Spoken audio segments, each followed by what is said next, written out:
పరిశుద్ధుడైన మమ్మల్ని కన్న మా తండ్రి, ఉదయకాలం నుంచి మీ కృపలో మమ్మల్ని జ్ఞాపకం చేసుకొని మరోసారి మీ సన్నిధిలో మీ మనసులోనికి మేము తొంగి చూడడానికి మీరు ఇచ్చిన ఈ సదావకాశాన్ని బట్టి కృతజ్ఞతలు దేవా. మరికొద్దిసేపు మీ పిల్లలుగా మీ మనసులోనికి మేము తొంగి చూడడానికి సిద్ధపడుతుండగా మీ సహాయం మాకు దయచేయండి. కేవలము వినువారుగా మాత్రమే మేముండి మమ్మలను మేము మోసపుచ్చుకున్న వారముగా కాక విన్న ప్రతి మాటను బట్టి మా బ్రతుకులను మీ వైపుకు మళ్లించుకుంటూ స్థిరపడుతూ బలపడుతూ మీరున్న లోకానికి బాటలు వేసుకునే వారంగా ఉండుటకు కృప చూపించమని యేసుక్రీస్తు వారి పరిశుద్ధమైన నామములో ఈ ప్రార్థన అడిగి వేడుకొంచున్నాం పరమ తండ్రి, ఆమేన్. ప్రియమైన దేవుని వాళ్ళరా, మిగిలి ఉన్న చివరి అంశము కన్నీటిని రప్పిస్తున్న కారు ద్రాక్షలు లేదా కన్నీటికి కారణమైన కారు ద్రాక్షలు అనే పాఠాన్ని ఆలోచిద్దాం. కారు ద్రాక్షలు అని వేటిని అంటారు? సాధారణంగా మనకు ద్రాక్షల గురించి తెలుసు. ద్రాక్షలు అనగా మనిషికి చాలా మంచి పౌష్టికమైన ఆహారం. డాక్టర్ దగ్గరికి వెళ్ళినప్పుడు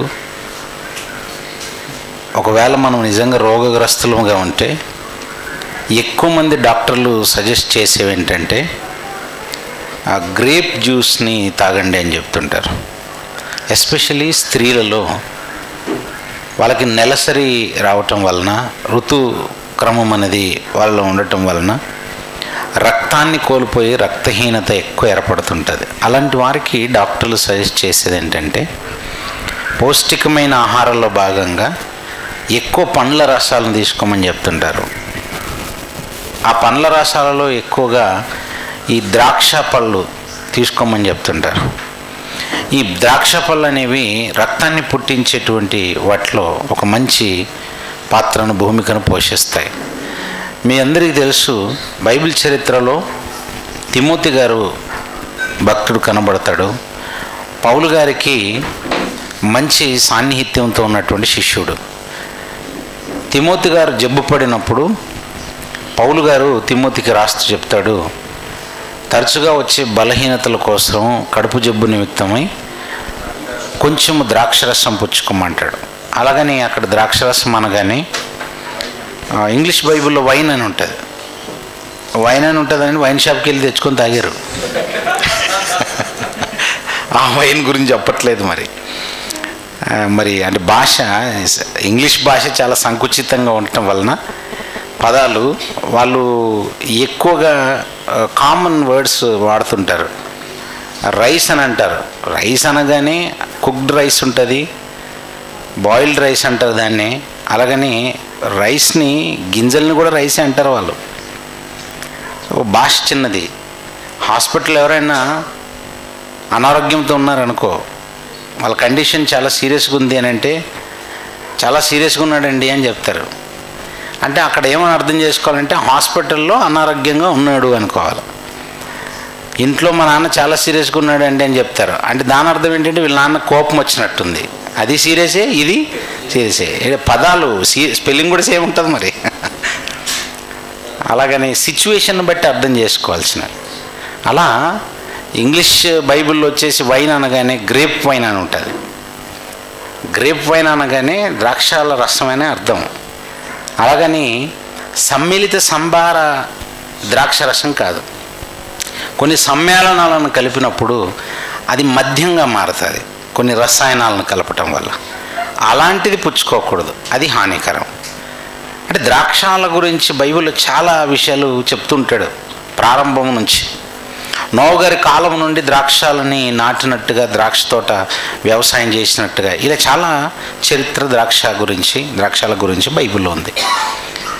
ఇశ్రాయేలీయులకు అవి సాధారణంగా దొరికే పండ్లు కనుక వాటి గురించి ఉదాహరణలు ఎక్కువగా వాడారు.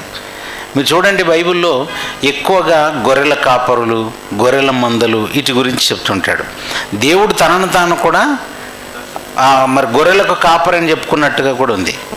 అంటే ఎందుకు అలా చెప్పాడు అంటే దాని అర్థం ఏంటంటే వాళ్ళలో ఎక్కువ మంది గొర్రెల కాపర్లు ఉన్నారు ఇశ్రాయేలీలో. వాళ్ళ ముందు గొర్రెలు ఉంటాయి, వాటిని మేపడం ఏంటో వాటికి తెలుసు. ఆ విషయాన్ని దృష్టిలో ఉంచుకొని వీళ్ళకి ఇది చెప్తే అర్థమవుతుందని చెప్పాడు. మనలో చాలామంది సాఫ్ట్వేర్ ఉద్యోగస్తులు ఉన్నారనుకో, మనల్ని కూడా గొర్రెల కాపర్లు అన్నాడు ఏంటి, నేను సాఫ్ట్వేర్ ఉద్యోగస్తుని కానీ అనుకోకూడదు. సిచ్యువేషన్ బట్టి అర్థం చేసుకోవాలి. ఇకపోతే ఈ ద్రాక్షాల గురించి ఎందుకు చెప్పాడు అసలు? ఉదయం నుంచి మనం చూస్తున్నాము బైబిల్లో, దేవుడు ఒక పదం చెప్తే పదాన్ని పట్టుకొని ఆలోచించకూడదు, పదం వెనకాలన్న భావాన్ని ఆలోచించాలి. మనం మామూలుగా ద్రాక్ష పండ్లు తిన్నాం అనుకోండి, మన కన్నీళ్ళు ఏమి రావు. అదే మిరపకాయ కొరికితే వస్తాయి, ఉల్లిపాయలు కొరికి కట్ చేస్తున్నాం అనుకో కన్నీళ్ళు వస్తాయి. మీరు ఏడవద్దు అనుకున్నా ఏడుపు వచ్చేస్తుంది, కన్నీళ్ళు వస్తుంటాయి. అంటే అలాంటి కన్నీరు ఏమైనా వస్తుందా అంటే కాదు, ఇది నిజమైన కన్నీరే. ఉల్లిపాయలు తరిగినప్పుడు వచ్చేటువంటి కన్నీరు లాంటిదో, మిరపకాయను అనుకోకుండా కళ్ళల్లోనికి అంటించుకోవటం వల్ల వచ్చే బాధ లాంటిది కాదు. ఇది మనస్సుకు కలిగిన గాయం వల్ల వచ్చింది. హృదయానికి గాయమైనప్పుడు రప్పించేటువంటిది. అది కారు ద్రాక్షాల వల్ల వస్తుంటాయి. అసలు ఎలా కారు ద్రాక్షాలు కన్నీరు రప్పిస్తాయి? ఇంతకీ కారు ద్రాక్షాలు అనేవి వీటిని గురించి చెప్పబడింది. ఇది మనకు తెలియాలంటే దేవుడు తనను తాను బైబిల్లో ఎలా పరిచయం చేసుకున్నాడో కొన్ని విషయాలు మనకు తెలియాలి. దేవుడు తండ్రిగా పరిచయం చేసుకున్నాడు. పాత నిబంధన చరిత్రలో మీరు చూస్తుంటే ఇశ్రాయేలు జనాంగాన్ని ఒక ప్రేయసిలాగా, దేవుడు తనను తాను భర్తగా పరిచయం చేసుకున్నట్టుగా కూడా ఉంది. ఒక ప్రియుడు ప్రేయసిల మధ్య ఉండే ఆ ప్రేమ ఎంత పవిత్రంగా ఉంటుందో అలాంటి బంధంతో పరిచయం చేసుకున్నాడు. ఒక భార్యాభర్తల బంధంతో పరిచయం చేసుకున్నాడు. తండ్రి కుమారుల బంధంతో పరిచయం చేసుకున్నాడు. మరి ఇప్పుడు దేవుడు మనకు భర్తనా అని ఇశ్రాయేలు అడగకూడదు. భర్త ఎలాగైతే సంరక్షకుడుగా పోషకుడుగా ఉంటాడో దేవుడు అలా ఉన్నాడని, ఒక భర్త ఎలాగైతే ఒక భార్యను కాపాడతాడో తండ్రి అయిన దేవుడు అలా ఇశ్రాయేలుని ఒక భర్త లాంటి పాత్రలో కాపాడాడని అర్థం చేసుకోవడానికి. అలాగే మరి దేవుడు తండ్రి కాదండి అంటే అబ్సల్యూట్లీ 100% తండ్రి, అందులో ఎలాంటి డౌట్ ఏమీ లేదు. అలాగని ఆయన తనను తాను గొర్రెల కాపరిగా చెప్పుకున్న సందర్భాలు ఉన్నాయని చెప్పేసి నిజంగా దేవుడి దగ్గర గొర్రెలు ఉన్నాయని అనుకోకూడదు. ఇవన్నీ ఒకవైపు మనము మనిషిలా ఆలోచిస్తే పొరపాటు పడతామని చెప్తున్నాను. ఇకపోతే మనిషిని దేవుడు ఒక వ్యవసాయంతో కూడా పోల్చి ఆ వ్యవసాయం నేనే చేస్తున్నానని కూడా చెప్పాడు. అంటే దేవుడే ఒక వ్యవసాయదారుడుగా పరిచయమైన సందర్భం అది. ఒకసారి మీ చేతిలో ఉన్న బైబిల్లోంచి కొరింథీయులకు రాసిన పత్రికలో నుంచి,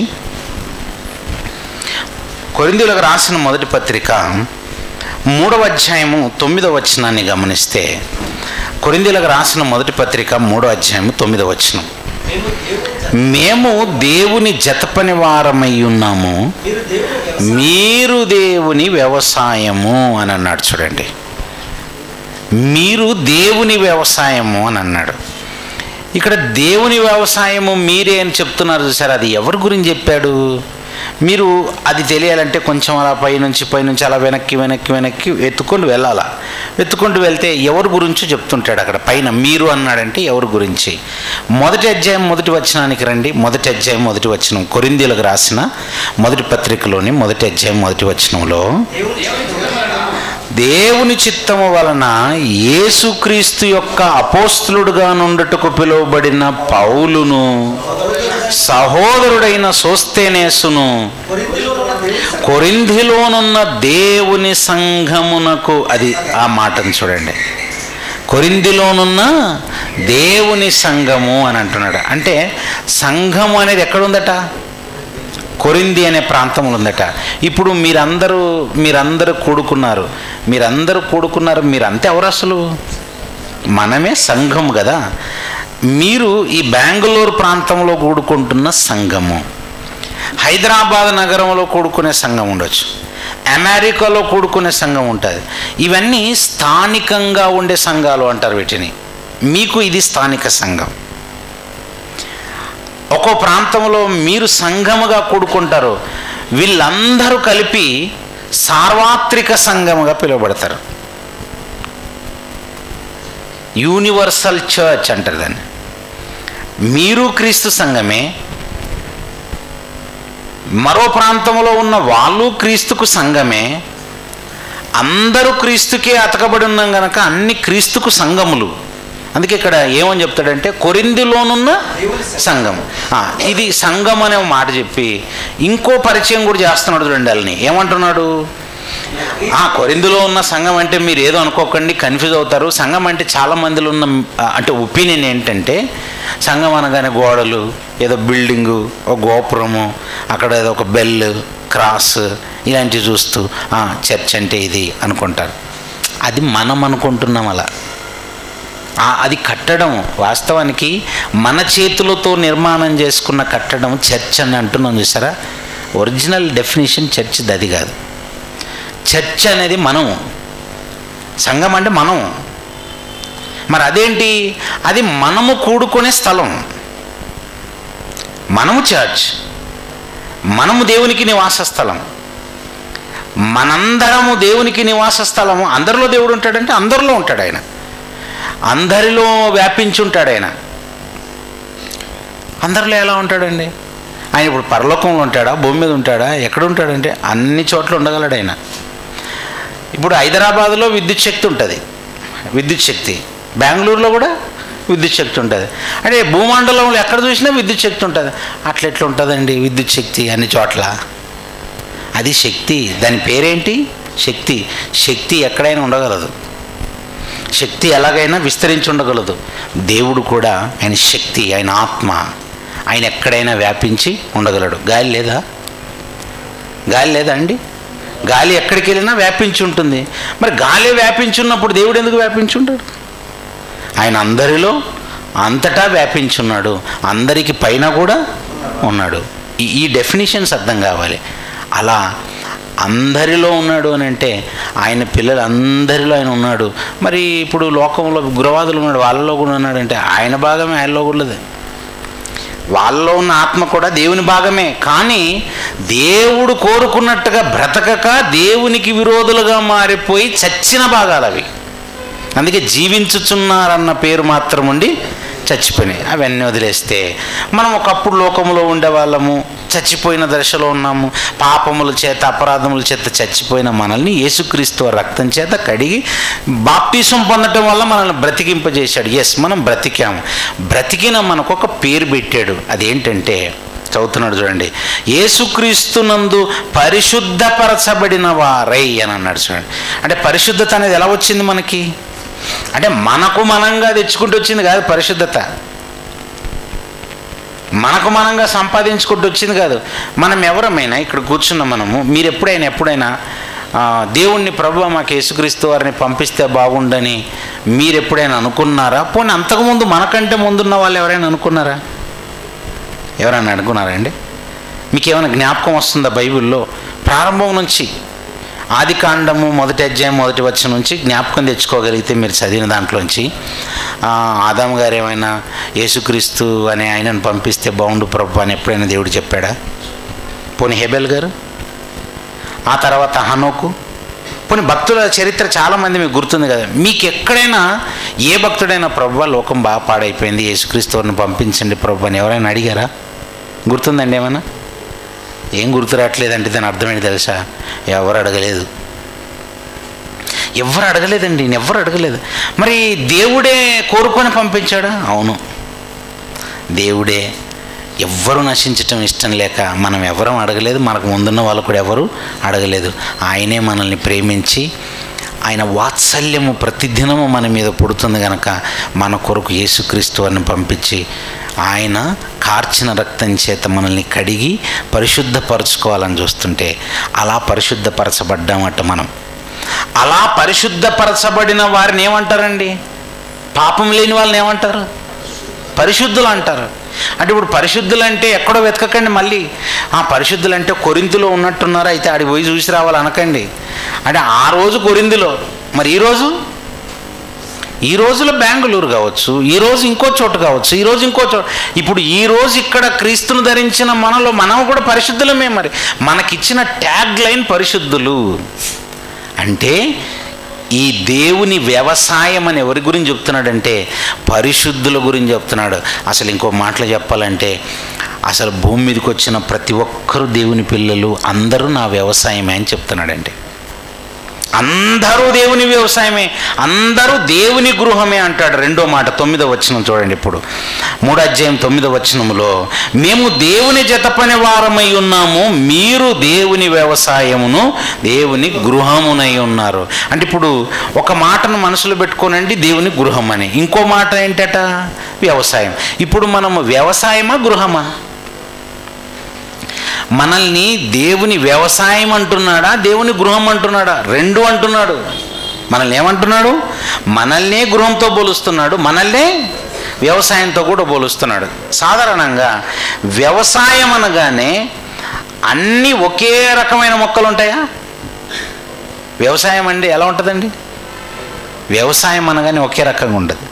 ఈ భూమి మీద ఉన్నటువంటి సంఘమును చూసారా, ఈ సంఘమును పరలోక రాజ్యముతో కూడా చెప్పాడు, పరలోక రాజ్యంగా.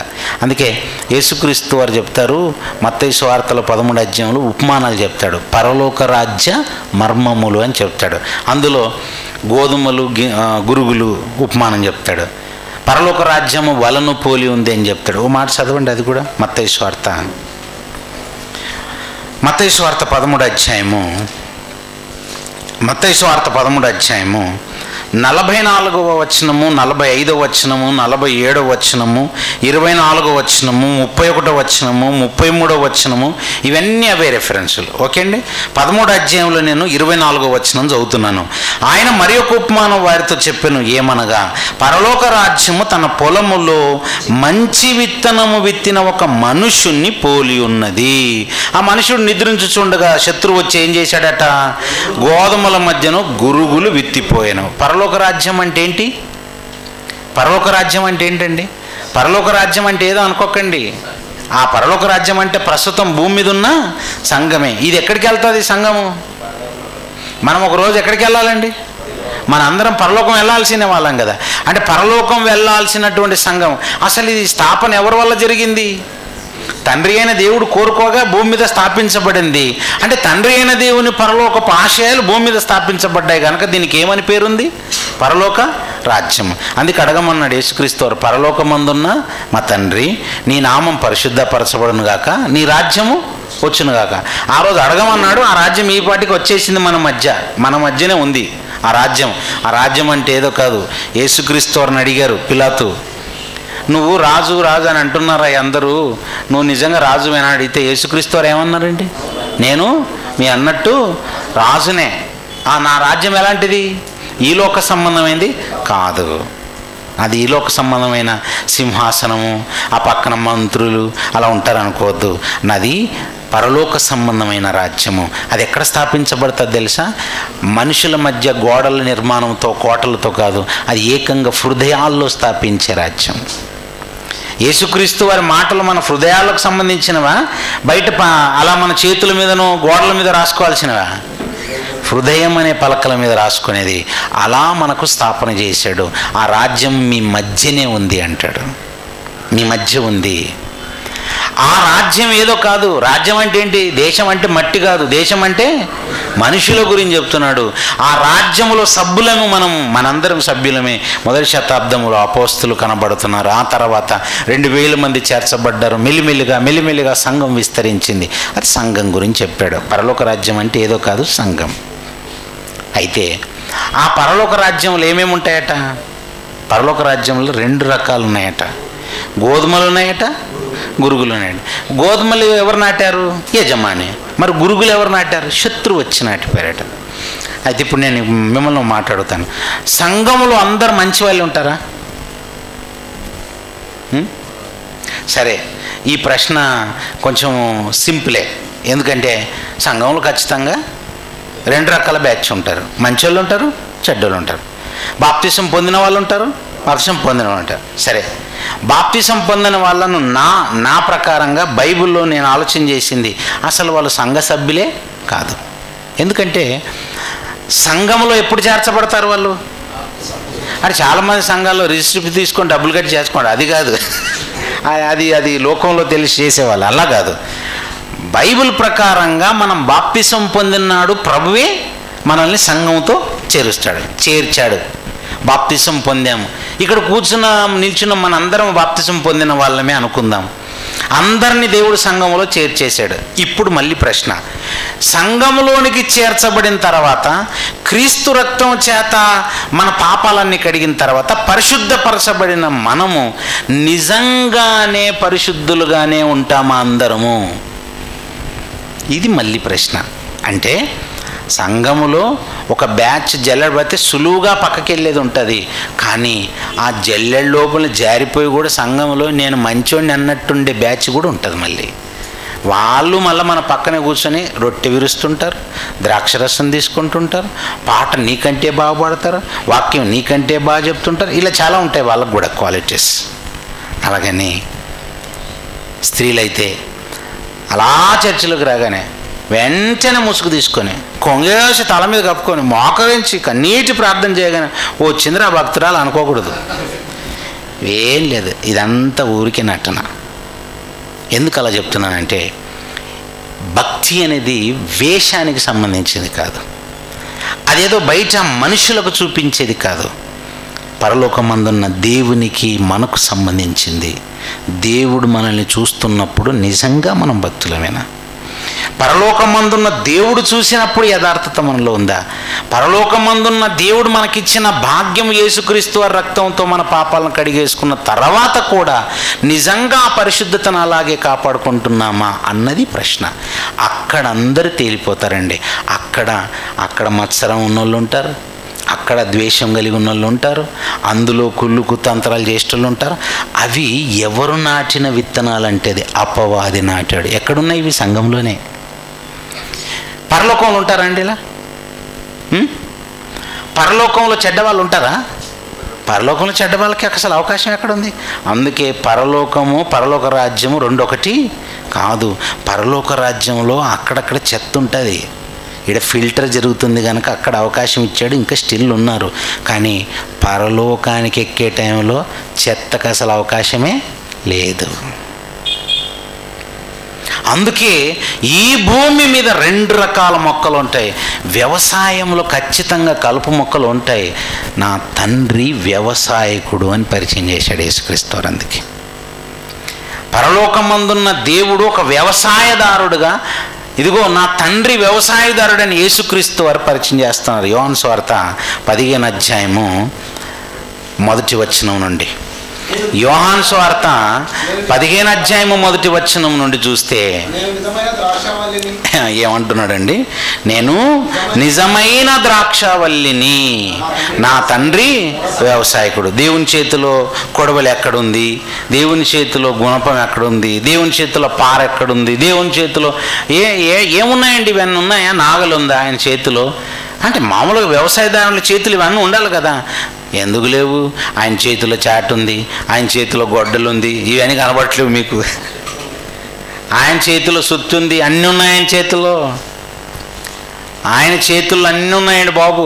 ఆయనను తక్కువ అంచనా ఎక్కండి. దేవుణ్ణి మనం లైట్ తీసుకోకూడదు. ఆయన తూర్పార పట్టుకోవడానికి పెద్ద చాట చేతలు పట్టుకొని ఉన్నాడు. ఆయన చేత గొడ్డలుంది, ఆయన చేతులు ఏం లేదు చెప్పండి. జల్లెలేదా? మంచి పెద్ద జల్లెడు ఉంది. ఎంత పెద్ద జల్లెడు తెలుసా? ఒక్కసారి కనుక జల్లెడు పట్టాలనుకుంటే 800 కోట్ల మందిని వేసి పడతాడు ఆయన. అలా ఇసుక మొత్తం అంతా సన్నది అయితే రాలిపోతుంది. పెద్ద పెద్ద రాళ్ళు అలా ఉంటాయి పైన, వాటిని తీసి వేసేస్తాడు అంతే పక్కన. గ్రేడింగ్ చేస్తున్నాడండి. ఈ భూమి దేవుడు చేస్తున్న గ్రేడింగ్కి స్థలం అండి. వ్యవసాయం చేసినప్పుడు నంబర్ 1 క్వాలిటీ గింజలు రావడానికి గ్రేడింగ్ చేస్తారండి. జల్లెడ పడుతుంటారు, చాటను ఉపయోగిస్తారు. అలా కళ్ళములో మొత్తం అంతా గింజలన్నీ దుల్లగొట్టిన తర్వాత వాటిని తొక్కించిన తర్వాత చాటను తీసుకొని తూర్పారబడుతున్నప్పుడు పొట్టంతా కొట్టుకుపోతుంటుంది, గింజలేని మిగులుతుంటాయి. పెద్ద వ్యవసాయం అండి దేవుడిది. ఒకే దెబ్బకి 800 కోట్ల మొక్కలను నాటి వ్యవసాయం చేయగలిగే పెద్ద వ్యవసాయదారుడు, దేవుణ్ణి మించిన పెద్ద వ్యవసాయదారుడు ఇంకెవరు లేడు. నా తండ్రి వ్యవసాయకుడు. అసలు విషయం ఏంటంటే ఆయన వ్యవసాయంలో నేనే నిజమైన ద్రాక్షవల్లిని అని అన్నాడండి. యేసుక్రీస్తు వారేనట. మళ్ళీ ఇక్కడ వచ్చింది చూసారా, నేనే అన్నాడంటే దాని అర్థం ఏంటి? నేను అని అన్నాడంటే దాని అర్థం ఏంటి? మిగతావి కావు అంటే నేను ద్రాక్షవల్లిని, పక్కనుందో ద్రాక్షవల్లి, అది ఉత్తిదే, అది ఒరిజినల్ది కాదు, అది డూప్లికేట్ది. నేను ఒరిజినల్ ద్రాక్షవల్లిని, నేను నిజమైన ద్రాక్షవల్లిని. దాన్ని పట్టుకొని చూస్తే బయటికి మాత్రం ద్రాక్ష చెట్టు లాగుంది, ఎప్పుడు కాపు రాదు, పూత పోయదు, పండ్లు రావు, దానికి వచ్చిన కారు ద్రాక్షలు కాస్తాయి దాంట్లో. ఆ ప్రక్కన ఉంది అది. మరి మీరండి, మీరు అబ్బో నేను నిజమైన ద్రాక్షవల్లిని. నిజమైన ద్రాక్షవల్లిలో కరెక్ట్గా ద్రాక్షాలే కాస్తాయి. ఏ ద్రాక్షాలైతే దేవుడు కోరుకున్నాడు అవే ద్రాక్షాలను ఇస్తుంది అది. అసలు ఈయన నిజమైన ద్రాక్షవల్లిగా పరిచయం అయ్యాడు కదా యేసుక్రీస్తు వారు. ఆ పక్కనున్న ద్రాక్షవల్లి ఎవరు? ఆ ద్రాక్షవల్లి గురించి కూడా బైబిల్లో చెప్పాడు. కీర్తన గ్రంథం చూడండి. కీర్తన గ్రంథము 80వ అధ్యాయము, కీర్తన గ్రంథం 80వ అధ్యాయము 15వ వచనం చదువుదాం. 15వ వచనం, కీర్తన గ్రంథము 80వ అధ్యాయము 15వ వచనం. నీ కుడి చెయ్యే నాటిన మొక్కను కాయుము, నీ కుడి చేయి నాటిన మొక్కను కాయుము, నీ కొరకు నీవు ఏర్పరచుకొనిన కొమ్మను కాయుము అని అన్నాడు. ఇక్కడ కొమ్మ అనే దగ్గర పుట్టినట్లో 1 అని అంకెం చూసారా? ఉందండి మీ బైబిల్లో? ఉంది కదా. ఆ కొమ్మను అన్న దగ్గర కింద ఏమని ఉందండి అంటే కొమ్మ కుమారుడా.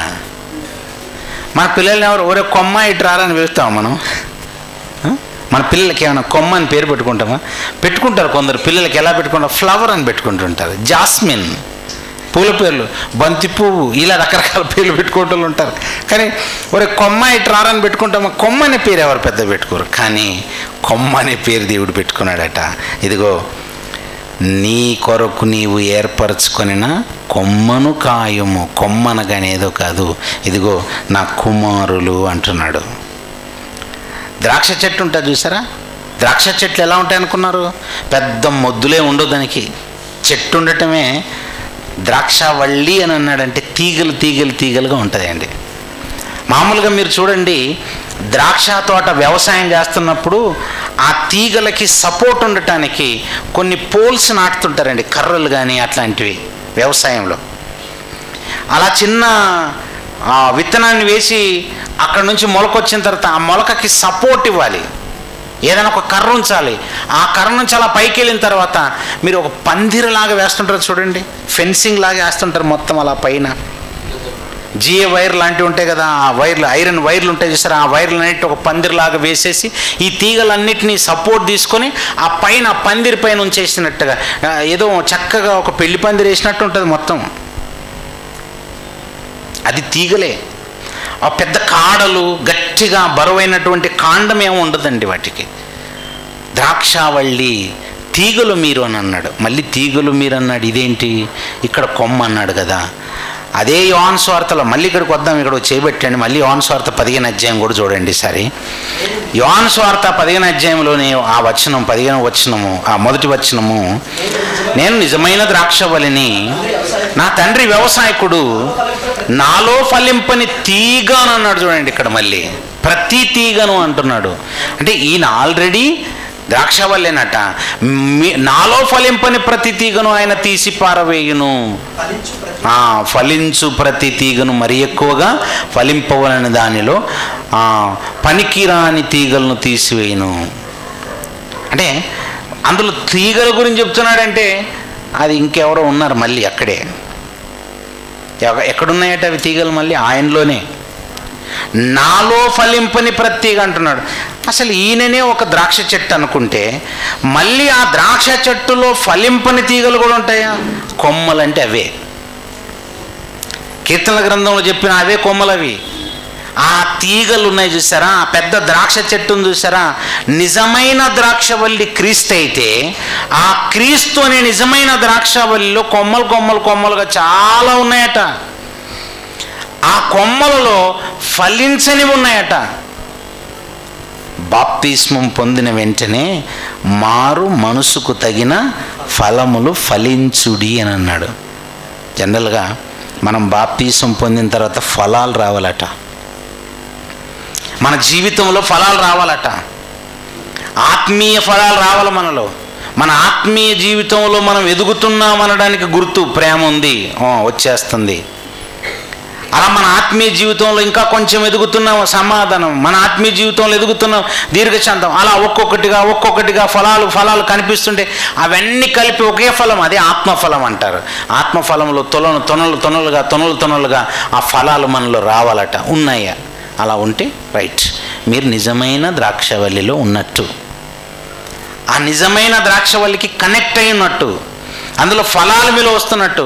నాలో ఫలింపందంటే ఈ రైట్ సైడ్ తీగెళ్ళింది, ఒక్క ఫలము రావట్లేదు, తీసి పారేయాలి దీన్ని త్వరగానే. నాలో ఫలింపని ప్రతి తీగను తీసి పారేయాలి. కొమ్మలు తీసి పారేస్తారు. అసలు కొమ్మ నిజమైన ద్రాక్షవల్లికి కనెక్ట్ అయ్యి ఉండాల్సిందట. పాత నిబంధన గ్రంథంలోని విషయాలన్నీ చెప్పటంలో దేవుని ఉద్దేశం ఏంటంటే, నేను చేస్తున్న వ్యవసాయంలో ఒకే ఒక ద్రాక్షవనం ఉంది, ఆ ద్రాక్షవనంలో నా క్రీస్తు, నా కుమారుడే నిజమైన ద్రాక్షవల్లి. నేను ఈ ద్రాక్షాలను పెంచాలి, ద్రాక్షాలను తోటలు నాటాలి, ఇది ఇప్పటిది కాదయ్యా నా సంకల్పము, నాకు ఎంతో కాలంగా ఆశ ఉంది అని చెప్తాడండి. ఆయన నాటాడేటివన్నీ. 80వ కీర్తనకు మళ్ళీ రండి, ఎక్కడి నుంచి తెచ్చి నాటాడట చూడండి దాన్ని. 80వ కీర్తనలో 8వ వచనం, కీర్తన గ్రంథం 80వ అధ్యాయంలోని 8వ వచనంలో, నీవు ఐగుప్తులో నుండి ఒక ద్రాక్షవల్లిని తెచ్చితివి. ఇదే ద్రాక్షవల్లి, ఇది క్రీస్తు అనే ద్రాక్షవల్లి కాదు. ఇది ఆ క్రీస్తు అనేది ఏంటి? అది నిజమైన ద్రాక్షవల్లి. ఐగుప్తులో నుంచి వచ్చింది ఏది? క్రీస్తు అనే ద్రాక్షవల్లి ఎక్కడి నుంచి వచ్చిందో తెలుసా? క్రీస్తు అనే, యేసుక్రీస్తు అనేటువంటి ఆ బ్రీడ్ ఎక్కడి నుంచి వచ్చిందో తెలుసా? అది పరలోకం నుంచి వచ్చిన బ్రీడ్. ఇది యేసుక్రీస్తు అనే బ్రీడ్ ఎక్కడి నుంచి వచ్చిందండి? నేను ఎక్కడి నుంచి వచ్చానని చెప్పాడు? పరలోకం నుంచి వచ్చాను. అది పరలోకం నుంచి వచ్చినటువంటి పంట. అది వామ్మో, ఆ చెట్టు చాలా మంచి ఫలాలు ఇచ్చేటువంటిది.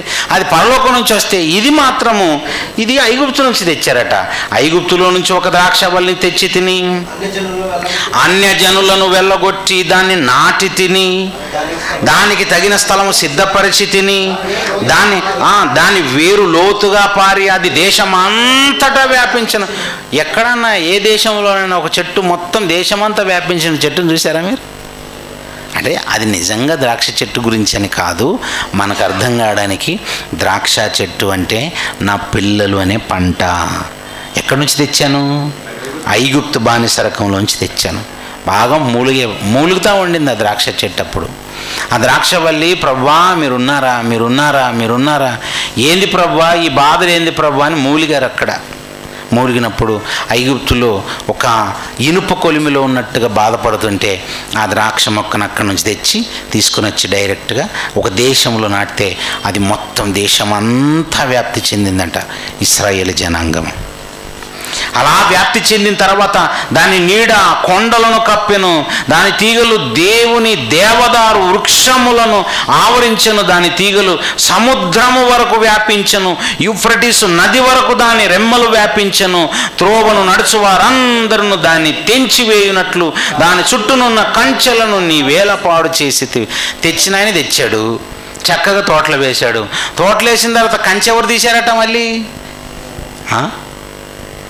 వేసినాయనే, నాటినాయనే కంచె తీశాడట. కంచె ఎందుకు తీశాడట? దాన్ని తెంచేయాలని తీశాడట. వచ్చారండి, అష్షూరు వారు వచ్చారు, ఇశ్రాయేలు మీదకి వచ్చేసి తెంచుకొని తీసుకొని వెళ్ళిపోయారు. మరి అదే అష్షూరీలు వచ్చేసి ఇశ్రాయేలును బానిసరకంలో తీసుకెళ్తే కొంచెం మిగిలింది చెట్టు. అప్పుడు కొంచెమే, చాలా కొమ్మలు పోయాయట. అలా కొంచెం మిగిలితే ఆ కొంచెం కొమ్మలు యూదులను, వీళ్ళను వచ్చేసి వేర్లతో సహా పెకిలించుకొని బబులోను తీసుకెళ్ళారు. ఏం అసలు అద్భుతం కదండి బైబిల్. బబులోను చక్రవర్తి వచ్చేసి నెబుకద్నెజరు మొత్తం అందరిని దుల్లగొట్టుకొని తీసుకెళ్ళిపోయాడు. అక్కడక్కడ కొంచెం అదేదో ముక్కలు మిగిలేవి. ఏం పనికిరాని ముక్కలు అవి, దేనికి పనికిరాలేవు. బాధ వర్ణనాతీతం అండి. దేశం కాని దేశంలో వెళ్ళిపోయి ఒకప్పుడేమో సొంత దేశంలో సొంత గాలి పీల్చుకుంటూ చక్కగా సొంత తిండి తింటూ మంచిగా ఆహారం తింటూ దేవుడు అనుగ్రహించిన భాగ్యం అంతా ఇంత కాదండి ఈ చెట్టుకి. దేవుని వ్యవసాయంలో చక్కగా చూడాలనుకున్నాడు, ఫలిస్తే చూడాలనుకున్నాడు. కానీ పొలములో పశువులు వచ్చేసి మొత్తం తినేసే పరిస్థితి వచ్చింది. ఆ ద్రాక్షవల్లి యందు దృష్టి ఉంచుము అంటున్నాడు. ఒకసారి చూడండి ఆ ద్రాక్షవల్లిని. నేను ఎంత కష్టపడ్డాను తెలుసా నాటడానికి. ఎంత కష్టపడ్డాడో యెషయా గ్రంథం 5 అధ్యాయాలు చెప్తున్నాడు చూడండి. యెషయా గ్రంథము 5 అధ్యాయము 1వ వచనం నుండి, నా ప్రియుని గురించి పాడెదను వినుడి, అతని ద్రాక్ష తోటను బట్టి నాకు ఇష్టడైన వాణ్ణి గురించి పాడెదను వినుడి. సత్తువ భూమి గల కొండ మీద నా ప్రియునికి ఒక ద్రాక్ష తోట ఉండెను. ఆయన దానిని బాగుగా త్రవ్వి రాళ్లను ఏరి అందులో శ్రేష్టమైన ద్రాక్ష తీగలను నాటించను. ఆయన నాటింది ఎలాంటిదట? శ్రేష్టమైనది. నా కుమార్తెకి ఇదే పేరు పెట్టానండి. అందుకే నాకు బాగా నచ్చిందండి. అంటే దేవుడు దేన్ని ఆయన ఎలా చూడాలనుకుంటాడు? శ్రేష్టమైనదిగా చూడాలనుకున్నాడు. ఈ మాట చదివాను గబుక్కున్న ఆ రోజు నాకు కూతురు పుట్టింది. అప్పుడు శ్రేష్ఠిత అని పెట్టానండి. అంటే దేవుడు ఏదైనా శ్రేష్టమైనది కోరుకుంటాడు. శ్రేష్టమైనది మంచిదండి. ఎప్పుడు కూడా మనం ఏదైనా దేవునికి చేస్తున్నప్పుడు శ్రేష్టమైన చేయాలి. హార్ట్ఫుల్గా, ఏం కుళ్ళు ఉండకూడదు, ఏ మత్సరం ఉండకూడదు. చేయాలా వద్దా అన్నట్టుగా చేయకూడదట. హార్ట్ఫుల్గా. ఆయన ఎందుకంటే ఆయనకు అలా చేయటం ఇష్టం. నేను అలాగే చేశాను. శ్రేష్టమైనది తెచ్చాను. రాళ్ళు ఉన్నాయి తీసేశాను, బండలు ఉండేవి తీసేశాను, మొత్తం క్లీన్గా చేశాను. ద్రాక్ష తీగలు నాటి దాని మధ్య బురుజు కూడా వేశాను. బురుజు అంటే తెలుసు కదా, ఆ ద్రాక్ష తోటలో బురుజు వేస్తారు. బురుజు అంటే మొత్తం పండిన తర్వాత వాటిని ఏమంటారు? గానుగ అంటారు కదండి. గానుగా అదే రసాలు తీస్తారు కదా. ద్రాక్ష పళ్ళ నుంచి మొత్తం రసాలు తీస్తారు కదా, ద్రాక్ష రసం.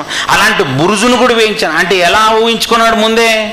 ఎట్లాగో పంట వస్తుంది, పంట వచ్చిన తర్వాత మంచి ఆ పంటలోంచి నేను రసం కూడా తీయాలి, ఇవన్నీ ఆలోచించాడనమాట. పళ్ళ రసాల గురించి ముందే ప్లానింగ్ ఉంది. బురుజు కూడా వేయించి ద్రాక్ష తోటలో తొట్టిని కూడా తొలిపించేసాను. వచ్చేస్తాయిలే పండ్లు, వస్తాయిలే పండ్లు వచ్చిన తర్వాత చక్కగా మంచిగా వాటిలో నుంచి తొక్కేసి ఆ పండ్ల నుంచి రసాన్ని తీద్దాంలే, అది నేను అనుభవిద్దాంలేనా, ఆకలిని తీర్చుకుందాంలేనా, ఇవన్నీ ఆలోచన ఉన్నాయి ఆయనకి. జరిగిందా? ఎక్కడ జరిగింది? వేసాడు అంతే. తోట వేసాడు, బురుజు కట్టించాడు, అన్నీ తొట్టి తొలిపించాడు. కానీ లాస్ట్కి ఫలాలు వచ్చే టైంలో వెళ్ళి ఒకటి కోసుకొని తిందామని నోట్లో పెట్టుకున్నాడట. ద్రాక్ష పండ్లు ఫలింపవలని ఎదురు చూచుండెను, కానీ అది కారు ద్రాక్షలు కాచెను. కారు ద్రాక్షలు అంటే కారు ప్లస్ ద్రాక్షలు అనకండి. అంటే కార్లు కాదు, మనం నడిపే కార్లు కాదు. కారు ద్రాక్షలు అంటే చేదు ద్రాక్షలు,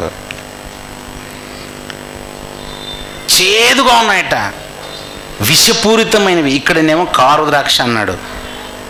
ద్వితీయోపదేశకాండంలోకి వెళ్ళి చూస్తే అక్కడ విషపూరితమైనవనే మాట చెప్తుంటాడు చూడండి. 32 అధ్యాయం ద్వితీయోపదేశకాండము 32వ అధ్యాయము 32వ వచనము. ద్వితీయోపదేశకాండం 32 అధ్యాయం 32వ వచనములో వారి ద్రాక్షవల్లి సొదొమ ద్రాక్షవల్లి. సొదొమ ఎలాంటి తెలుసు కదా. సొదొమ ప్రజలు ఏ విధంగా కాల్చివేయబడ్డారో మీకు ఐడియా ఉంది కదా. వాళ్ళ ఘోరమైన పాపాలు ఎలా ఉండేవో మీకు ఐడియా ఉంది కదా. అలా వాళ్ళతో పోలుస్తున్నాడు. వారి ద్రాక్షవల్లి సొదొమ ద్రాక్షవల్లి, అది గొమొర్రా పొలములో పుట్టినది. వారి పండ్లు పిచ్చి ద్రాక్ష పండ్లవి. ఏ పండ్లటవి? పిచ్చివా? అక్కడనేమో కారు ద్రాక్షలు అన్నాడు, ఇక్కడ ఏమంటున్నాడు? ఇవి పిచ్చివి అని అంటున్నాడు. నెక్స్ట్ వాటి తీగలు చేదైనవి. కారు ద్రాక్షలు అంటే ఏంటనుకున్నారు? చేదువి. నెక్స్ట్ వారి ద్రాక్షరసము క్రూర సర్పముల విషము, నాగుపాముల క్రూర విషయం. అది పాయిజన్ అటండి. ఎక్కడైనా ఏ రైతైనా ఒక ద్రాక్ష తోట వేసి ద్రాక్ష తోటలో నుంచి పండు కోసుకున్న తర్వాత నోట్లో పెట్టుకోగానే విలవిలా కొట్టుకుంటున్నాడు అనుకో, వాటిని నిన్నందుకు విలవిలా కొట్టుకుంటున్నాడు. వామ్మో ఇంత ఘోరంగా విషయం వచ్చింది ఏంటి అని కొట్టుకుంటున్నాడు అనుకో. ఎంత అన్యాయం జరిగింది. అయ్యో నా చేతులతోనే నాటాను కదా. నాటినప్పుడు మంచిదే కదా నాటాను నేను, నాటినప్పుడు మంచిదే కదా. నా చేతులతోనే నేనే రాళ్ళు ఏరి పారేసి ఆ పొలమునంతా బాగుగా చక్కగా చదును చేసి అందులో చక్కగా త్రొవ్విమరి నాటాను కదా, బాగానే నాటాను కదా. పొలం కూడా నాదే, ఎత్తైన కొండల స్థలాల్లో నాటాను కదా, మంచి సారవంతమైన నేలలో నాటాను కదా. సత్తువగల భూమి అంటాడు, సత్తువగల భూమిలో కదా నాటాను నేను. ఇశ్రాయేలీయులు నివసించినటువంటి ప్రాంతము సత్తువగల నేల. వాళ్ళు వ్యవసాయం చేస్తుంటే ఒక్కొక్క ద్రాక్ష గెలని 2 మోసుకెళ్ళే వాళ్ళటండి బాబు. ఒక ద్రాక్ష గెల మామూలుగా ఇప్పుడు మార్కెట్లో అయితే ఇలా వేలాడదీస్తారు, మా అయితే 1/4 కేజీ ఉంటుంది. ఇంత మనుషులు ఇప్పుడు పండించేవైతే 1 అర కేజీ. ఆ రోజుల్లో వాళ్ళు పండించిన సారవంతమైన నేల ఒక్కొక్క ద్రాక్ష గెలని 2 వేసి మోసుకొని వెళ్ళేంత. అందుకే ఆ దేశానికి పేరేంటి తెలుసా? పాలు తేనెలు ప్రవహించేది. పాలు ఎలా ప్రవహిస్తాయి? ఓ పెద్ద ఆయన చెప్తున్నాడండి, పాలు తేనెలు ప్రవహించాలంటే పాలను పిండి పిండి కింద పోస్తుంటారని చెప్తున్నాడండి. మరి తేనెలు అంటే తేనెలు తెచ్చి తెచ్చి కింద పోస్తుంటారు, కాలువలో పోతుంటాయంటే నేను ఆశ్చర్యపోయి నిజంగా అదే అనుకున్నాను చాలా కాలం. ఎప్పుడు చిన్నప్పుడు సండే స్కూల్లో చెప్పారండి. కాదండి, పాలు తేనెలు ప్రవహించే దేశం అంటే పాడి పశువులు పాలను విస్తారంగా ఇస్తుంటాయి. కొన్ని పశువులు ఉంటాయి చూడండి, వాటి పొదుగులో నుంచి పాలు వాటంతట అవే పారిపోతుంటాయండి. కొన్నిసార్లు పాలు ఎక్కువైపోయి. ఎప్పుడు ఎక్కువ అవుతుందో తెలుసా? వాటికి పౌష్టికమైన ఆహారం ఎక్కువ దొరికినప్పుడు. పౌష్టికమైన ఆహారం అంటే ఏంటి? పశువులు ఏం తింటాయి? పచ్చిగడ్డి. పచ్చిగడ్డి ఎప్పుడు బాగా మొలుస్తుంది నేలపైన? ఆ నేల సారవంతమైందన్నప్పుడు. అంటే ఇశ్రాయేలు దేశము అంత సారవంతమైన నేల. అక్కడ గడ్డి అంత విస్తారంగా ఉంటుంది, పచ్చిక అంత విస్తారంగా ఉంటుంది. తద్వారా జంతువులు పశువులు వాటిని మేసి అబ్బా పాలు విస్తారంగా ఇచ్చేస్తాయి. పాలు తేనెలు. మరి తేనెలు ఎలా వస్తాయి? చెట్లు ఎప్పుడైతే విస్తారంగా ఉంటాయో ఆ ప్రాంతాల్లో పూత చాలా విస్తారంగా ఉంటుందండి. పంటలు బాగా పండుతుంటాయి. పంటలు ఎక్కువ పండుతున్నాయి అనుకో, పూత ఎక్కువ ఉందనుకో, పూత ఉన్న చోటనే తేనెటీగలు వచ్చి ఆ పూతలో నుంచి మకరందాన్ని తీస్తాయండి. ఆ మకరందమే మనకు తేనె. ఎంత అద్భుతమైనటువంటి అసలు ఆ భాగ్యం ఉందట వాళ్ళకి. అంత విస్తారంగా పాలు తేనెలు ప్రవహించే సత్తువగల నేలలో నేను వీళ్ళని నాటానంటే వీళ్ళే నా మొక్కలు. వీళ్ళని అంత గొప్పగా చూడాలనుకున్నాను. వాళ్ళకి ఏం తక్కువ చేశాను నేను? ఆ మొక్కలకి ఏం తక్కువ ఉంది? విస్తారమైన నీరు, విస్తారమైన ఆహారం, విస్తారమైన పోషకాలు. అసలు నా చోట ఉన్నారు అని అంటే, నా వ్యవసాయంలో ఉన్నారని అంటే ఏం తక్కువ అవుతుంది చెప్పండి? ఇశ్రాయేలీయులు ఐగుప్తు దేశం నుండి పాలు తేనెలు ప్రవహించే కనానుకు వెళ్తున్నప్పుడు అండి ఒక్కడు ఉద్యోగం చేయలేదండి. వాళ్ళు చేసిన ఉద్యోగం లేదు. ఏ రోజు వాళ్ళు ఉద్యోగానికి వెళ్ళాల్సిన అవసరం లేదు. 40 ఏళ్ళు ఉదయం లేవటము, హాయిగా తినటం, మళ్ళీ నడవటం, ఉదయం లేవటము, హాయిగా తినటం, మళ్ళీ నడవటం. ఎట్లుందంటే తిని ఎక్సర్సైజ్ చేయి, తిని ఎక్సర్సైజ్ చేయాలంట. తినటం ఎక్సర్సైజ్ ఎంత బాగుందండి. పోనీ నడుస్తుంటే కాళ్ళ నొప్పులు కీళ్ళ నొప్పులు అలాంటిది ఏమైనా ఉందా? డాక్టర్లు లేరు కనుక కాళ్ళ నొప్పులు రాకుండా చేశాడు. డాక్టర్లు ఏమైనా ఉన్నారు అక్కడ? లేరండి. ఏంటి ఎంతమంది అనుకుంటున్నారు? ఇంచుమించుగా 6 లక్షల కాల్బలం గల జనాంగం నడుస్తుంటే ఎలా ఉంటుంది? అది యుద్ధ సైనికులు, యుద్ధం చేయగలిగే సామర్థ్యం ఉన్న వాళ్ళని కాల్బలం గల వాళ్ళు అంటారు. మరి కాల్బలం గల వాళ్ళకి భార్యలు ఉండరా? కాల్బలం గల వాళ్ళకి పిల్లలు ఉండరా? కాల్బలం గల వాళ్ళకి తల్లిదండ్రులు ఉండరా? అంటే ముసలి ముతక చిన్న చితక ఈ బ్యాచ్ అంతా తీసుకుంటే ఎంత లేదన్నా తక్కువ ఒక 30 లక్షల మంది ఉన్న ఆశ్చర్యం లేదండి. వాళ్ళు 30 లక్షల మంది అలా రోడ్డు మీద నడుస్తూ వెళ్తున్నారు అనుకో, ఎలా ఉంటుంది అంటున్నావు? ఒకసారి ఊహించండి. బెంగళూరు జనాభా ఎంత అండి? బెంగళూరు పాపులేషన్ 1.3 crores అంట. 1.3 crores ఎంత విస్తీర్ణంలో ఉందని పొద్దున అడిగితే సుమారుగా 80 కిలోమీటర్ల విస్తీర్ణం ఉందటండి. అంటే ఇంచుమించుగా హైదరాబాద్ అలాగే ఉంటుందండి. అంటే హైదరాబాదు బెంగళూరు సిటీస్ అంటే చిన్న సిటీస్ కావు. 80 కిలోమీటర్ల విస్తీర్ణంలో ఇంచుమించుగా 1,30,00,000 మంది ఉన్నారండి. దాంట్లో సగం తీసుకోండి, 3/3 తీసుకోండి, ఒక భాగం తీసుకోనండి. ఒక భాగం తీసుకున్న ఇంచుమించుగా 10 కిలోమీటర్ల విస్తీర్ణం. 10 కిలోమీటర్లంత విస్తీర్ణంలో ప్రజలు వెళ్తున్నారంటే, వాళ్ళు వెళ్తుంటే వెనక నుంచి దుమ్ము ధూళి పైకి వస్తుంది చూసారా, ఆ దుమ్ము ధూళికే చచ్చిపోతారు. ఏమనుకుంటున్నా, మామూలుగా ఒక వెహికల్ అలా ముందు వెళ్ళింది అనుకో, వెనకాల ఎలా వస్తుంది దుమ్ము. అప్పుడు ఏమంటుంది తెలుసా, ఖర్చు చీ చీ చీ చీ చీ చీ చీ చీ నచ్చలేదు కదా. అప్పుడు వెంటనే ముక్కు మూసేసుకున్నాం, ఎందుకంటే ఆ డస్ట్ ఫామ్ అయ్యి చచ్చిపోతారు అసలు. అలాంటిది మరి ఎవ్వరికి ఏమవ్వలేదా? ఎవ్వరికి ఏమవ్వట్లేదు, హాయిగా వెళ్తున్నారండి. ఎంత దరిద్రులు అంటేనండి ఇశ్రాయేలీలు, ఉదయాన్నే లేవగానే ఆకాశం నుంచి ఇలా ఆహారం కురుస్తుందండి వాళ్ళకి. చూస్తుంటే మీ జీవితంలో ఎప్పుడైనా పైనుంచి ఇలా బిర్యానీ పొట్లం గురవటం చూసారా? ఎప్పుడైనా ఎక్కడైనా చూసారా? అలా ఎప్పుడు జరగలేదు కదా. వాళ్ళకి ఏంటండి, వెళ్ళి ఏరుకొని తినటం అండి. అది ఏరుకొని తినటం కష్టమేం లేదు, వాళ్ళ పాలెం ముందే. మనము ఉదయం లేవగానే ఇడ్లీలు కరెక్ట్ డోర్ దగ్గర ఉన్నాయనుకో, మనం లేవగానే ఇడ్లీలు ఉన్నాయనుకో, ఇక డ్యూటీకి వెళ్తావా ఇంట్లోకి వెళ్తావా? అటు ఇడ్లీలు తినటం, ఇంట్లోకి వెళ్ళటం. మళ్ళీ మధ్యాహ్నం రాగానే అలా కరెక్ట్గా ఫిష్ మార్కెట్ లాగా అలా చక్కగా మంచిగా చేపలు వండి పెట్టుంటే అది తినటం, మళ్ళీ ఇంట్లోకి వెళ్ళటం.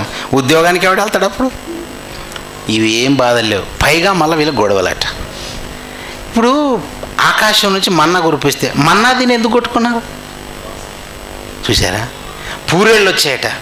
పూరేళ్ళు విస్తారమైన మాంసం అండి. తిన్నారు. మాంసం తిన్న తర్వాత హాయిగా పడుకోవచ్చు కదా తిని. లేదు, గొడవలు పడుతున్నారట. ఆ మోషి దగ్గరికి వచ్చేసి, ఎందుకండి గొడవ? జనరల్గా గొడవలు అనేవి ఎప్పుడు వస్తాయండి? ఏదైనా అప్పులు ఉన్నప్పుడు, ఆ కుటుంబం సరిగా పాలన జరగలేనప్పుడు, స్కూలు లేదు, ఉద్యోగాలు లేవు, ఈ బాధలేం లేనప్పుడు వాళ్ళు ఎందుకు కొట్టుకుంటున్నారు? నాకేం అర్థమైంది తెలుసా, ఎంత సుఖవంతమైన జీవితం ఇచ్చిన మనిషి ఆశాజీవే. ఏదో ఒకదాన్ని కొట్టుకుంటూనే ఉంటాడు. అంటే మంచిగా బ్రతకటం కూడా తెలియట్లేదు మనుషులకి, హాయిగా బ్రతకటం తెలియట్లేదు. ఉదయాన్నే వెళ్ళిపోతున్నారు. మోషే మంచినీళ్ళు అంటున్నాడు, తాగండ్రా అని పంపిస్తున్నాడు. ఆ మోషే మాంసం తినండ్రా అని పంపిస్తున్నాడు. ఉల్లిగడ్డలు, ఎల్లిపాయలు, ఇవి వీటికి కూడా ఏడుస్తున్నారట. కీరకాయలు, ఆడ ఐగుప్తులో మంచి కీరకాయలు తిన్నాము, ఉల్లిగడ్డలు తిన్నాము. ఎవడన్నా ఉల్లిగడ్డలకు ఏడుస్తాడండి? దరిద్రులండి. పెట్టాడండి వాళ్ళకి, విస్తారంగా పెట్టాడు.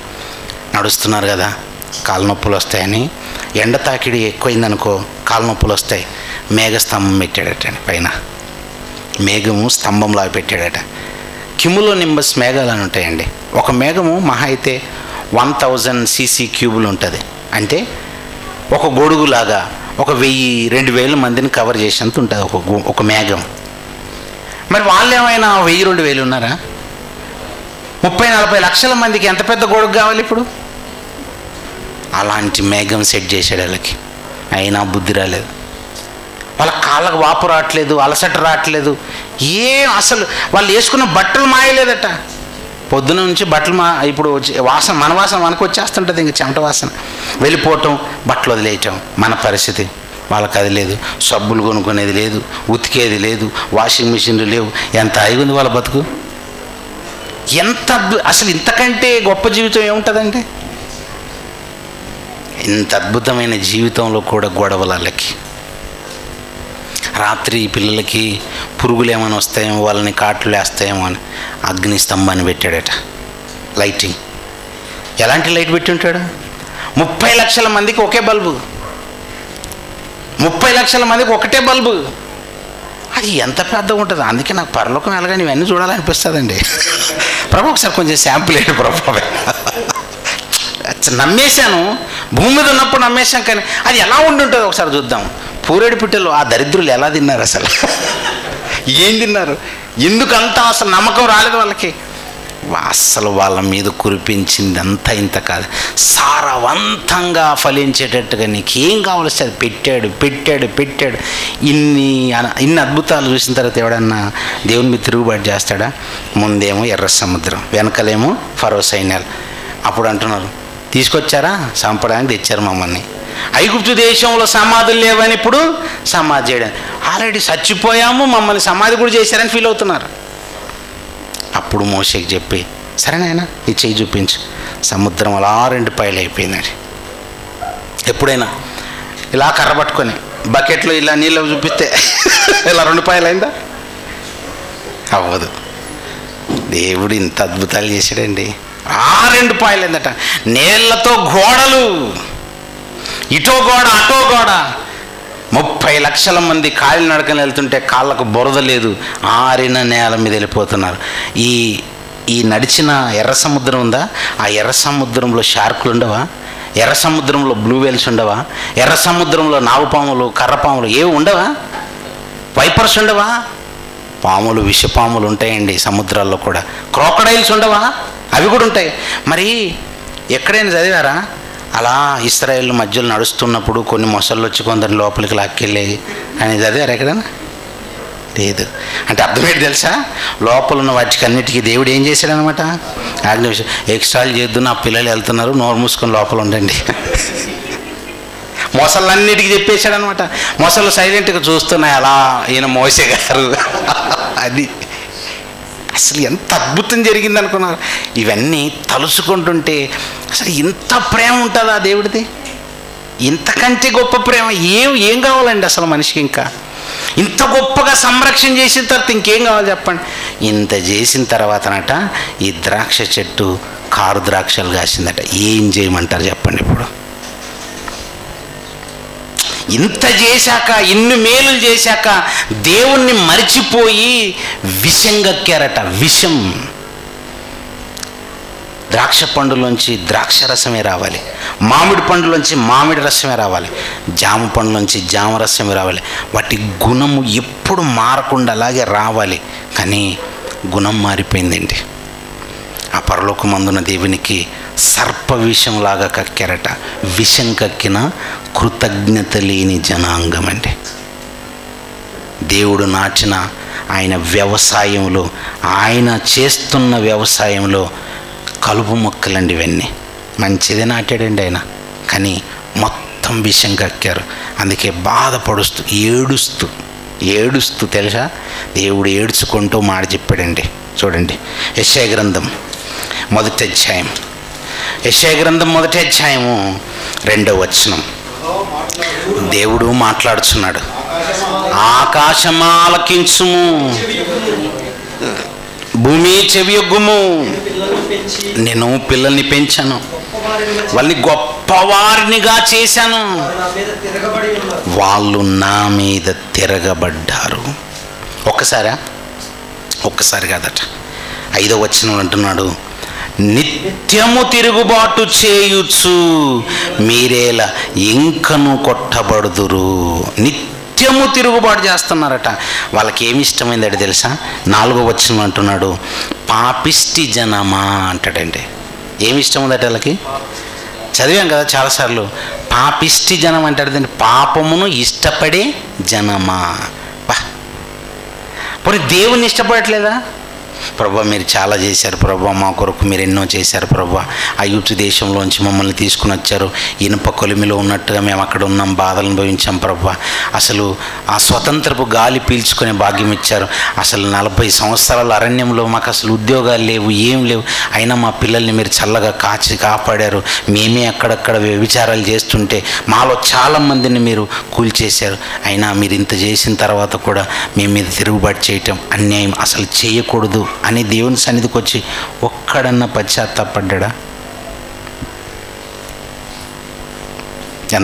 ఎంత ఆవేదన ఉంటుందండి. ఈ మాట ఒక పనివానితో చెప్పుకుంటున్నాడండి.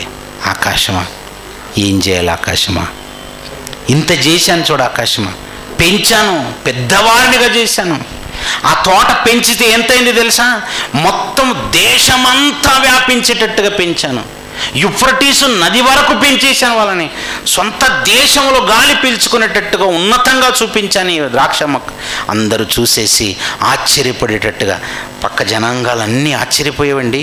మోయాబీలు వాళ్ళని చూసి ఆశ్చర్యపోయేవారు, వాళ్ళని చూసి మత్సరపడ్డారు. అంత గొప్పగా దేవుడు పెట్టాడండి. అలా పెడితే మరి నీకు దేవుని మీదకి ఎందుకండి తిరుగుబాటు చేయాలి? ఆయన ఏం అన్యాయం చేశాడని? ఆయన చేసిన అన్యాయం ఏంటని? అసలు ఎందుకు ఆయన మీద తిరుగుబాటు చేయాలి? అంటే ఆయన మేలు చేయటమే ఆయన చేసిన నేరమా? పైగా మాకు దేవుడు వద్దు, మేము దేవుని వద్దకు రాము అంటున్నారట వీళ్ళు. మాకు దేవుడు వద్దు, దేవుని గురించి మా దగ్గర మాట్లాడకండి, మేము దేవుని యొద్దకు రాము అని అంటున్నారట. 25 అధ్యాయం చూడండి.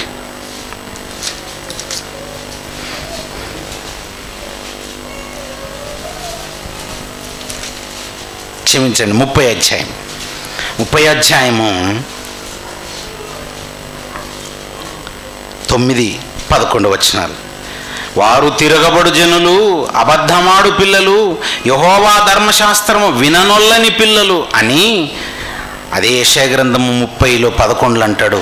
అడ్డము రాకుండుడి, త్రోవ నుండి తొలగుడి, ఇశ్రాయేలు పరిశుద్ధ దేవుని సంగతి మా యొద్ద ఎత్తకుడి. ఏమెత్తాలి మరి? దేవుడి సంగతి ఎత్తొద్దట వాళ్ళ దగ్గర. ఏమెత్తాలి మరి? మీరు మామూలుగా చూడండి, 2-3 యువకులు కూర్చున్నారనుకోండి, మాట్లాడుతూ సినిమాల గురించి మాట్లాడుకుంటుంటే, అవునరా ఆ సినిమాలో ఆ అమ్మాయి ఇలా డ్రెస్సింగ్ వేసుకుందిరా, వాడు ఇలా డ్రెస్ వేసుకున్నాడురా, అయితే ఓ పని చేద్దాం, మనం కూడా వాడిలాగా ఉందాం. ఇంకా అందులోకి వెళ్ళిపోతారు, లోపలికి వెళ్తారు. సినిమాలో ఆ మూల ఏమైంది, ఈ మూల ఏమైంది, ఎంతమంది ఎవరిని కొట్టుకున్నారు, ఎలా చంపుకున్నారు, అన్నీ మాట్లాడుకుంటుంటారండి ఆడ. అదే కొంచెం వయసు మీద పడిన వాళ్ళు అయితే, పెద్దలు 2-3 కూర్చున్నారు అనుకోండి, కర్ణాటకలో నెక్స్ట్ ఇప్పుడు ప్రభుత్వం ఎవరిది వస్తుందంట. ఎవరిదన్నారా నీకెందుకు? మాట్లాడుకుంటూ ఇక అలా టీ తాగేస్తుంటారు, సిగరెట్ కాలుస్తూ మాట్లాడుతూ, అలా భోజనం చేస్తూ ఇక మాట్లాడు ఇదే పని అండి. ఏదైనా మాట్లాడుకుంటారు. ఇక అమ్మలక్కలకైతే చెప్పక్కర్లేదు. ఇక అలా స్త్రీలు కనుక కూర్చున్నారనుకో, ఇక సీరియల్లో స్టార్ట్ అయింది అక్క, రాత్రి అని స్టార్ట్ చేస్తారు. ఇంకా సీరియళ్ళ గురించి అది సాగుతూ ఉంటుంది. అటు సీరియల్లో ఏడవటం, వీళ్ళు ఏడవటం, అటు సీరియల్లో ఏడవటం, ఇటు ఏడుచుకుంటూ చెప్పుకునే వాళ్ళు ఉన్నారు కొందరు. ఎందుకు అంత దరిద్రం? వాళ్ళు డబ్బులు తీసుకొని నటిస్తున్నారు. నిన్నెవడు ఏడమన్నాడు? భర్త కొట్టిన ఏడవరు కొందరు. ఎంత ఘోరమండి బాబు. అన్నీ మాట్లాడుకుంటున్నారు. సరే, ఇవన్నీ మాట్లాడుకున్నారు. వాక్యం ఎప్పుడైనా మాట్లాడుకున్నారు? ఎవరికైనా ఫోన్ చేసి, బ్రదర్ రాత్రి నేను ఓ వాక్యం చదివాను, ఓ 2 నిమిషాలు చెప్తాను విను అని మాట్లాడుకున్నారా? నువ్వేం చదివావు, నాకు ఒక 5 నిమిషాలు చెప్పు, మనం మాట్లాడుకుందాం ఇద్దరం. రోజు ఒక 10 నిమిషాలు వాక్యం మాట్లాడుకుందాం అని మాట్లాడుకుంటున్నారా? ఉండదు. టీఏల సంగతి ఏంటి, డిఏల సంగతి ఏంటి, ఎన్ని జీతాలు పెరిగాయి, ఎవరికి ఎంత, వాని జీతం ఎంత, వీని జీతం ఎంత, వాని సంసారాన్ని ఎలా కూల్చేయాలి, వీని జీవితాన్ని ఎలా కూల్చేయాలి, ఇదే మన బతుకంతా. వద్దండి ప్లీజ్, వద్దది. ఇవే ఉంటున్నాయి కదా. మాట్లాడుతున్నారు, లోకంలో అన్నీ మాట్లాడుతున్నారు, ఒక వాక్యం తప్ప. ఇది ఆ రోజు నుంచే కల్చర్ అటండి. దేవుని సంగతి ఎత్తకుడి. చాలా హ్యాపీగా అనిపించింది. మీ ఇష్టం ఉన్నంత చెప్పండి అన్నట్టుగా నన్ను వదిలేశారు. నిజంగా వాక్యం చెప్పడానికి వెళ్తే కూడా ఏం చేస్తారో తెలుసా? మీరు ఇంతేసేపు చెప్పాలండి అంటుంటారండి. ఇంతేసేపు. ఓ రోజు అన్నానండి, పెళ్ళికి వెళ్ళాను, వచ్చేసి అన్న 10 నిమిషాలు వాక్యం చెప్పండి అన్న. నేనేమో 400 కిలోమీటర్లు ప్రయాణం చేశాను. 400 కిలోమీటర్లు ప్రయాణం చేయడానికి కనీసం ఒక 6-7 గంటలు పడుతుంది.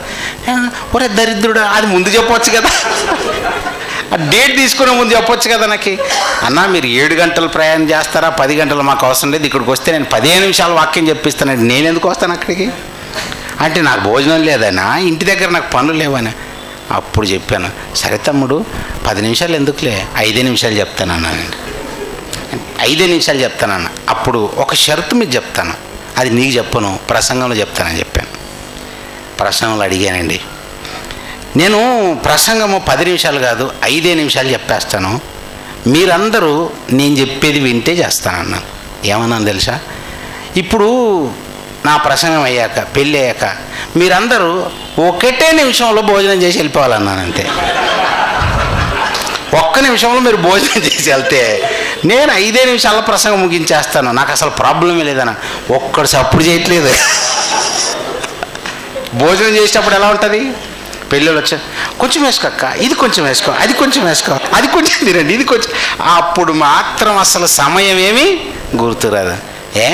పెళ్ళి అంటే భోజనాలకా? ఎవడే మీకు చెప్పింది? అప్పుడు అన్నాను, నేను ఖచ్చితంగా 1 గంట చెప్తానన్నాను. మీరు ఏమైనా చేసుకోండి, నేను 1 గంట చెప్తాను ఖచ్చితంగా. ఏంటి మాకు నేర్పించారు. అలాగేనండి, జైశాలి గారి దగ్గర వాక్యం పరిశోధన చేసిన వాడు వాక్యం తప్ప ఏది చెప్పడండి. Bible open city India international వాళ్ళు ఎలా నేర్పించారంటే వాక్యం ఫస్ట్, తర్వాత ఏదైనా. మీరు ఏదైనా చేసుకునండి, మాకు అనవసరం, వాక్యమే ఫస్ట్. వాక్యాన్ని రుచి ఒకసారి మీరు మరిగారా దాన్ని వదలరండి మీ జీవితంలో. మేము దేవుని పిచ్చోళ్ళమండి, వాక్యం పిచ్చి పెట్టింది మాకు. లోకం ఏమైనా అనుకునేమండి. అందుకే పెళ్ళిలో ప్రసంగం ఇంతసేపు చేస్తారంటే, పెళ్ళిలో ప్రసంగం ఇంతసేపు చేయాలని నీకు ఎవరు చెప్పింది? ఎవరు చెప్పారు? అంటే ప్రసంగం అనేది నువ్వు డిసైడ్ చేస్తావా? దేవుడు నీ జీవితాన్ని డిసైడ్ చేసి భూమి మీద పెడితే ఆ లబ్డబ్ లబ్డబ్ లబ్డబ్ అని కొట్టుకుంటున్న గుండె ఆయన ఆడిస్తుంటే ఆయనకే నువ్వు లెక్కేస్తావా? ఆయన సమయానికి లేదండి 10 నిమిషాలు అంటావా? టక్కన మాట్లాడుతున్నప్పుడు గుండె అయిందనుకో, పోతావు నరకానికి. మాట్లాడకూడదు ఎప్పుడు. దేవుని మాటలు ఎత్తకండి అని ఎప్పుడు అనకూడదండి. లెట్ దెమ్ స్పీక్, మాట్లాడని. అందులో ఎవరికో ఒకరికి ఆ వాక్యం తగిలిందనుకో, కరెక్ట్గా వాళ్ళు విన్నారనుకో, ఆ రోజే రక్షణలోనికి వచ్చారనుకో, వాళ్ళు నరకాన్ని తప్పించుకుంటారు. అంతకంటే గొప్పది ఏముందండి? పాపిని మార్చే మాటలని ఎప్పుడు అడ్డుకోకూడదు. ఆ రోజు వాళ్ళు అదే చేశారు. దేవుని మాటలు తప్ప ఏమైనా మాట్లాడండి అన్నారంట. మళ్ళీ మనం అదే చేస్తే వాళ్ళంటి గతి మనకు పట్టదా? విశ్వాసఘాతకులు. దేవుని మాటలు వద్దనకూడదండి. ఏడుస్తున్నాడండి దేవుడు, తెలుసా మీకు? ఏడుస్తున్నాడు తెలుసా? లిటరల్గా ఏడుస్తున్నాడండి. లోబడనంలోని ప్రజల వైపలా దినమెల్లా చేతులు చాపుకొని ఉన్నాడట. ఏడుస్తూ చూస్తున్నాడట. ఏం తప్పు చేశాను, నా యుద్ధకు మీరు ఎందుకు రారు అంటాడండి ఆయన కన్నీళ్లు కారుస్తూ పరలోకమందున్న దేవుడు ఏడుస్తుంటే నీకు ఇక్కడ భోజనాలు కావాలా?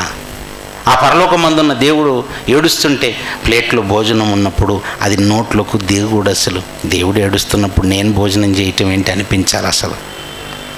సరే భోజనం చేస్తావా? చెయ్యి. ఆనందంగా ఉంటావా? ఉండు. ఆయన పని చేసి ఉండరాదు? ఆయన ఉండమన్నట్టు ఉండరాదు? ఆయన చేయమన్న పని చేసి మీరేం చేస్తారో చేయండి. అది కాకుండా ఆయనను బాధ పెట్టి ఏం సాధిస్తాం?